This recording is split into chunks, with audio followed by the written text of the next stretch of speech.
Hello दोस्तों, फिर से एक बार आप सभी का स्वागत है आपके अपने चैनल एसआरजे मैथमेटिक्स पर। उम्मीद करता हूं कि आप सभी जो दोस्तों अच्छे होंगे और वेल स्टडी कर रहे होंगे। तो आज जो है अपनी ये 8वीं या शायद 9वीं क्लास है। और जो रेगुलर यहाँ पर पढ़ रहे हैं उन सभी को अपने जो सवाल जो मैंने यहाँ पर अपलोड किए हैं वो सभी अच्छे तरीके से समझ में भी आ रहे होंगे। तो दोस्तों आज जो है अपन यहाँ पर जो है बहुलक वाले सवालों की चर्चा करेंगे कि छोटे सवाल आ जाए बहुलक में तो उसको कैसे सोल्व करना है, और कोई बड़ा जो सवाल आ जाए तो उसका बहुलक कैसे निकालते हैं। तो आप जो सबसे पहले जो अगर नए हैं तो हमारे चैनल को सब्सक्राइब कर ले और पुरानी जो क्लासेस हैं इनको भी जाकर जरूर देखें और क्लास को शेयर जरूर कर दें। चलिए बात करते हैं अपन 264520132 का बहुलक ज्ञात कीजिए। बहुलक निकालना है तो सबसे पहले दो तरीके से ज्ञात कर सकते हो। एक तो डायरेक्ट ही कि भाई जो ज्यादा बार आ रहा है वो उसका बहुलक होगा, और दूसरा तरीका है कि सारणी बनाकर ज्ञात करो। तो सारणी बनाकर कैसे, तो देखना ध्यान से। यहां पर जैसे कि लिख दिया मैंने अंक, और ये आ गया बारंबारता। अंक और बारंबारता। अंक कौन कौन से हैं? 2 है, 6 है, 4 है, या नंबर वाइज जमा दो। चलो इसको 0 1 2 3 4 5, और ये हो जाएगा यहां पर 6। ये लीजिए यहां पर उतार दिया अपन ने इसको, कंप्लीट काम। अब 0 कितनी बार आ वो देखिए, एक बार आ रहा है तो ये 1 हो गया। 1 कितनी बार आ रहा है? एक बार आ रहा है। 2 कितनी बार आ रहा है? 1 2 3 बार आ रहा है, ये 3 हो गया। फिर 4 कितनी बार आ रहा है? एक बार आ रहा है, ये सॉरी 3 3 है ना। 3 कितनी बार आ रहा है? 2 बार आ रहा है। 4 कितनी बार आ रहा है? एक बार। 5 एक बार। और 6 कितनी बार आ रहा है? यहां पर एक बार आ रहा है, तो अपन ने यहां पर लिख दिया। ठीक है, मामला यहां तक आया समझ में आपको? सबसे पहले ऊपर तो लिख दिया अपन ने अंक, और फिर नीचे यहां पर लिख दिया अपन ने बारंबारता। फिर अब आंसर क्या आएगा देखना। अतः बहुलक बराबर, बहुलक क्या होगा? बारंबारता में देखो सबसे ज्यादा कौन सी संख्या है? सबसे ज्यादा क्या आ रहा है? 3, और ये किसका है? 2 का। यानी 2 कितनी बार आ रहा है? 3 बार।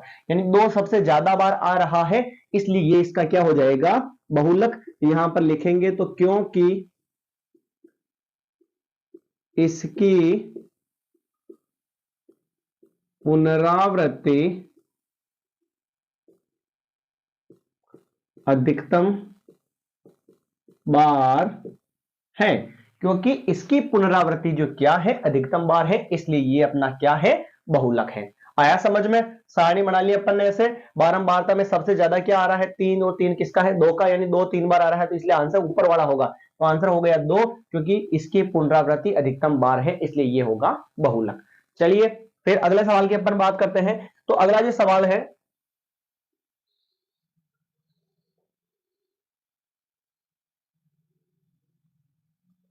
अगला सवाल हमें दे रखा है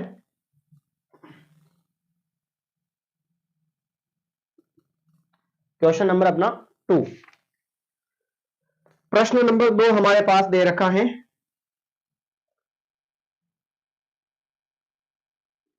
वर्ग अंतराल, और इधर लिखा हुआ है बारंबारता। ये रहा।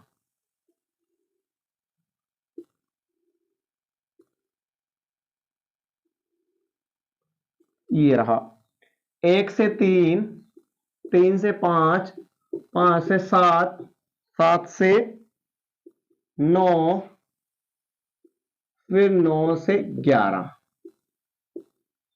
ये लिखा हुआ अपने पास 7 8 2 2, 7 8 2 2 1। ये सवाल आपके सामने लिख दिया मैंने, और इस सवाल का जो है डियर फ्रेंड्स, इसका भी हमें क्या निकालना है? बहुलक निकालना है। तो सबसे पहली बात तो ये सारणी में है, पर दिक्कत क्या है? जैसे आंसर ट्राई जरूर कर सकते हो। बारंबारता में देखो सबसे ज्यादा कितना लिखा हुआ? 8 लिखा हुआ है, तो आंसर इसका आएगा। 3 और 5 इन दोनों के बीच में आंसर आएगा, तो 4 भी आ सकता है, या ऊपर भी आ सकता है, थोड़ा सा नीचे भी आ सकता है। ठीक है ना? और 3 और 5 के बीच में से ही आंसर आएगा। पर अंतराल दे रखा है, तो इसको अपन सोल्व करने के लिए फॉर्मूला लगाएंगे। अब फॉर्मूला कैसे लगाना है डियर फ्रेंड, आप जरा ध्यान से देखिएगा। ठीक है ना? आपको थोड़ा सा इधर फोकस रखना है कि सारणी वाले सवाल को कैसे करना, पर सारणी में भी ऐसे अंतराल होना चाहिए, है ना, तो फॉर्मूला यूज कर पाएंगे, वरना नहीं कर पाएंगे। ठीक है, तो लीजिए यहां पर लिख दिया अपन ने वर्ग अंतराल, इधर लिख दिया अपन ने बारंबारता। ये अपना अब आंसर चल रहा है ना, क्या निकाल रहे हैं हम डियर, बहुलक, बहुलक निकाल रहे हैं। 1 से 3, 3 से 5, 5 से 7, 7 से 9, 9 से 11। और बहुलक जो है इस चैप्टर का सबसे आसान सवाल है। क्यों? क्योंकि इसमें सारणी का ज्यादा लंबा प्रोसेस नहीं है, सारणी अपनी यही बनी हुई रहेगी। ठीक है, 7, 8, 2, 2, 1। अब हमें क्या करना है, बारंबारता में देखना है सबसे बड़ा मान कौन सा है। बारंबारता में सबसे बड़ा मान ये रहा, तो यहां पर ये होगा अपना F1। जो बारंबारता में सबसे बड़ा ही बड़ा वाला मान होवे ना, वो होता है बहुलक वर्ग, और उसे बोलते हैं F1, और ऊपर वाले को बोलते हैं F0, और उसके नीचे वाले को बोलते हैं F2। आया समझ में? और जो अपन ने ये F1 लिखा, ये अपना क्या है, बहुलक वर्ग है, तो यहां पर ये छोटा ही छोटा जो मान होगा वो क्या होगा, इसका L होगा। यहां तक कोई दिक्कत वाली बात है डियर फ्रेंड? नहीं है? चलिए आगे बढ़ते हैं।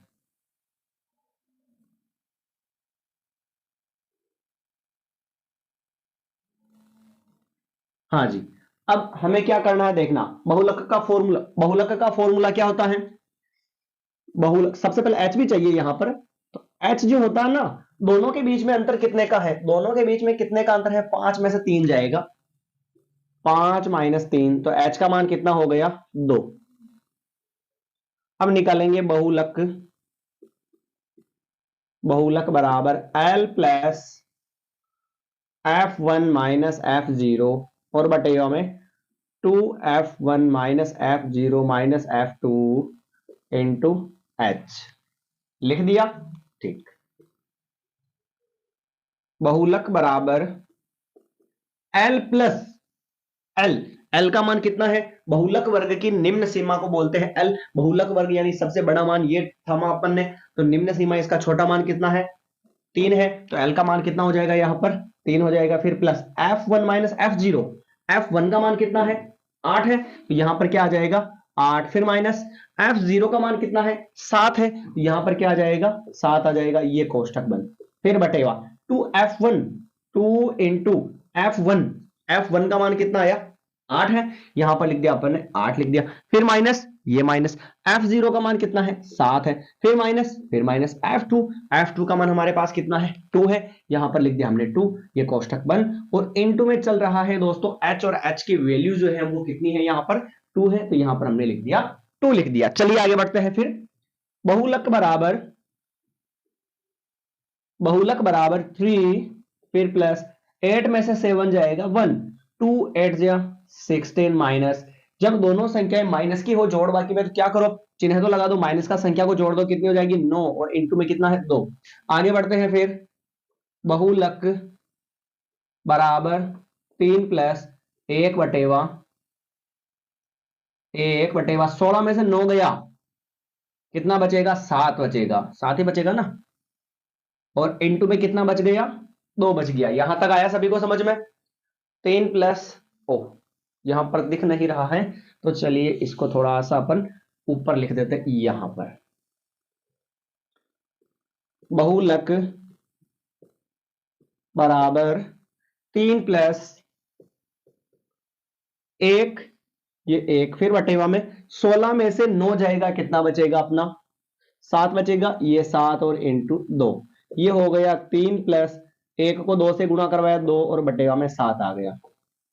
एलसीएम ले लो इसका, 7, और ये आ गया 3 इंटू 7 प्लस 2 इंटू 1, ये हो गया 21 प्लस 2/7, यानी कि आ चुका है अपना आंसर 23/7। तो भाग लगाओ इसमें, 7 3 21 पॉइंट कितना हो चुका है, 2 बच गया, तो ये हो गया 3.2, 7 2 14 6, 7 8 56, 3.28 इसका जो है क्या आ चुका है, बहुलक आ चुका है। और मैंने आपको बताया था कि जो आंसर आएगा ना वो 8 यानी कि दोनों के बीच में से आएगा। 3 और 5 के बीच में 3.28 होता है या नहीं होता?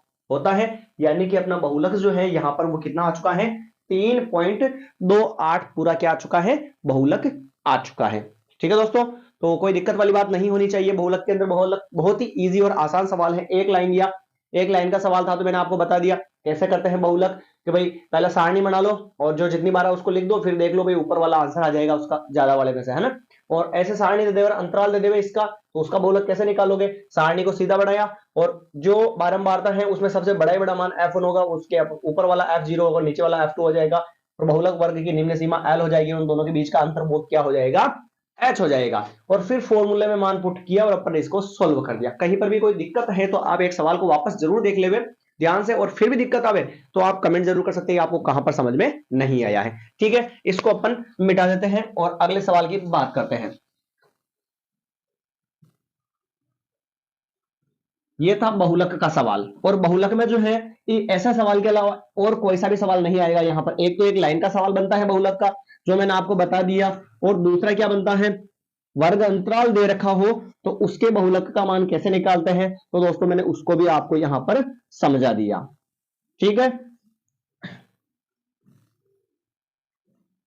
कोई दिक्कत वाली बात नहीं है। और अब जो है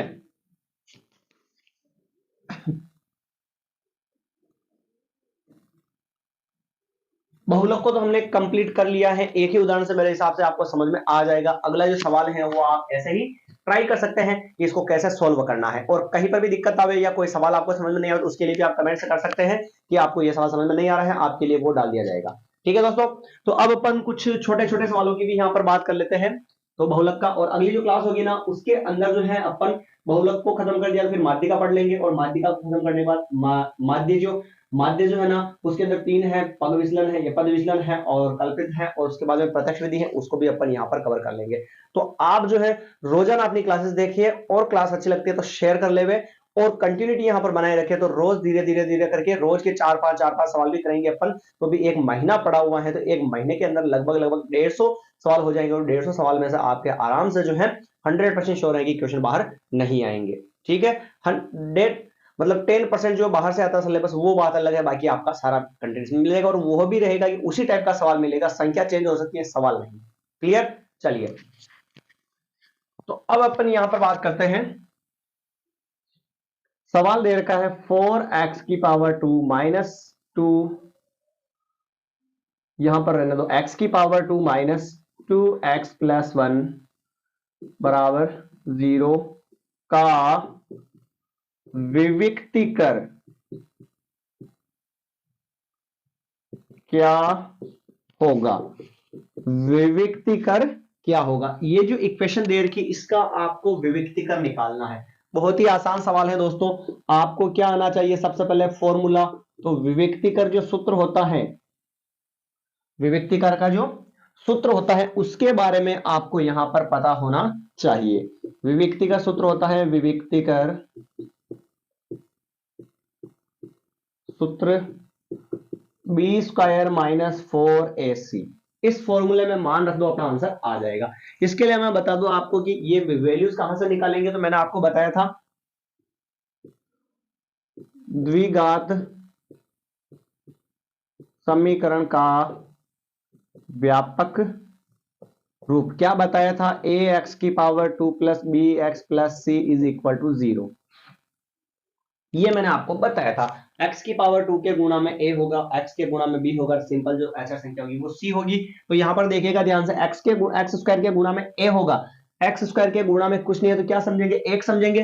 तो a का मान क्या हो जाएगा डियर फ्रेंड? 1 हो जाएगा। और फिर b कहां पर होगा? x के गुणा में b, तो x के गुणा में कितना है? 2, तो ये 2, और माइनस है तो माइनस को भी हमें क्या करना पड़ेगा? साथ में उठाना पड़ेगा।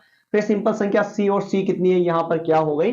1 हो चुकी है। तो a, b और c का जो मान है यहां पर हमारे पास आ चुका है, और अब इसका विविक्तिकर निकालना है, तो इस फॉर्मूले में मान पुट कर देते हैं। तो चलिए, B square minus 4ac, B का मान माइनस 2 है, और इसकी पावर कितनी चल रही है? 2, फिर माइनस, ये माइनस 4 बीच में कुछ नहीं, इंटू a का मान 1 इंटू सी का मान भी हो गया हमारे पास 1। तो ये लिख दिया अपन ने, 1 लिख दिया। चलिए आगे बढ़ते हैं। -2 की पावर 2 समझने के लिए इसको आप डायरेक्ट भी कर सकते हो और ऐसे भी लिख सकते हो। और -4 1 4 4 1 4 4 माइनस इंटू माइनस क्या हो जाएगा प्लस, और 2 इंटू 2 कितना हो जाएगा 4, और माइनस का 4, ये माइनस का 4, 4 में से 4 जाएगा क्या आ गया 0। अगर आंसर 0 आ जाता है बी स्क्वायर माइनस 4 AC का, तो अतः मूलों का अस्तित्व है, मूल वास्तविक व बराबर होंगे। मूल क्या होंगे डियर फ्रेंड, वास्तविक व यहां पर मूल क्या हो जाएंगे, बराबर हो जाएंगे। तो ये था विविक्तिकर ज्ञात करने का सूत्र, और ये मूलों की प्रकृति निकालने का भी मैंने यहां पर लिख दिया। ठीक है, चलिए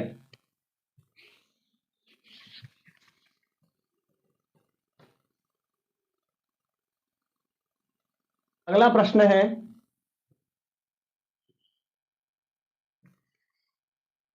अगला प्रश्न यह है कि बिंदु P 3,2 व Q 3,-2 का मध्य बिंदु ज्ञात कीजिए।